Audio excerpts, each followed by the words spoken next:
Oh mga master, nandito na naman tayo. May bibigay na naman ko sa inyo isang idea. Ito ay para naman sa mga welder.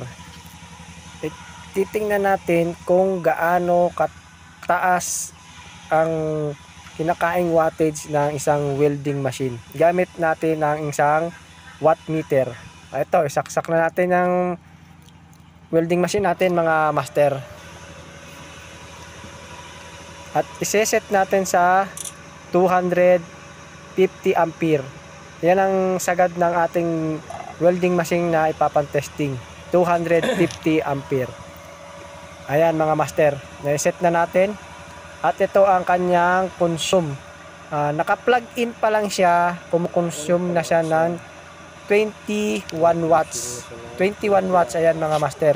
Hindi ka pa nagpapa-spark niyan. May consume na siya na 21 watts. Ayan siya mga master. At pag in-spark natin, ito naman ang consume niya sa watts. Yan, umaabot siya ng 2,400 ang pinaka mataas niyang na-consume ang nai-record natin. Umabot ng 2,400 plus ang kanyang wattage na nai-record natin. Ayan siya mga master. Pag nag-spark kayo ng welding machine, ibig sabihin pag nagwe-welding na po kayo mga master, yun ang consume niya. At pag nag-stop na kayo at hindi kayo nag-spark sa welding machine nyo, sa inyong welding, ay nagko-consume siya ng 21 watts. Ayan lang mga master. Maraming salamat sa inyo.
Ano pa lang siya, consume na siya ng 21.